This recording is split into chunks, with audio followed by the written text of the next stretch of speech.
As populations around the world age, many people live longer, but not always healthier. Gradual weight gain, metabolic imbalance, and declining resilience often appear quietly over time, even without obvious illness.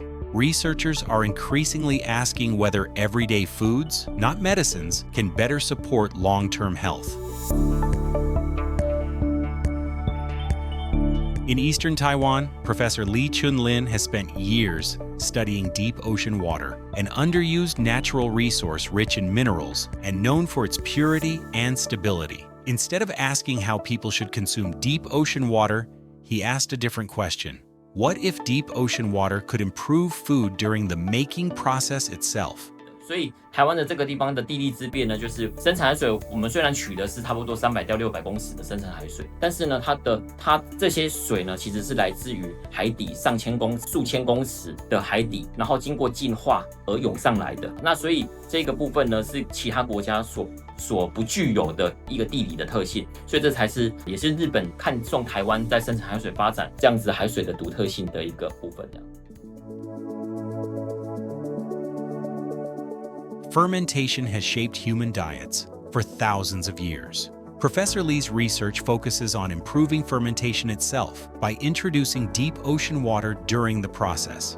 Minerals from deep ocean water influence how microorganisms grow and transform raw ingredients, shaping food quality before it ever reaches the table. This approach treats fermentation as a flexible platform, not a single product, one that food producers could adapt across many types of foods. Early laboratory and preclinical studies show that foods produced through deep ocean water-enhanced fermentation may influence biological processes linked to aging. These include processes related to fat metabolism, gut balance, and cellular stress, factors increasingly associated with long-term health. The research does not make dietary or medical recommendations, but it helps explain how fermentation conditions shape food function.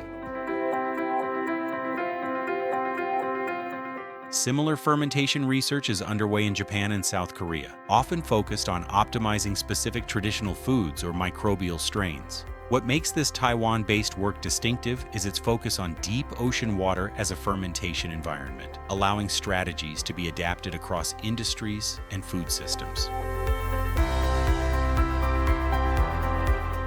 The research is now moving toward early translation, with future collaboration aimed at pilot-scale fermentation and real-world food applications. By strengthening fermentation itself, this work points toward a future where healthier aging may be supported quietly through everyday foods.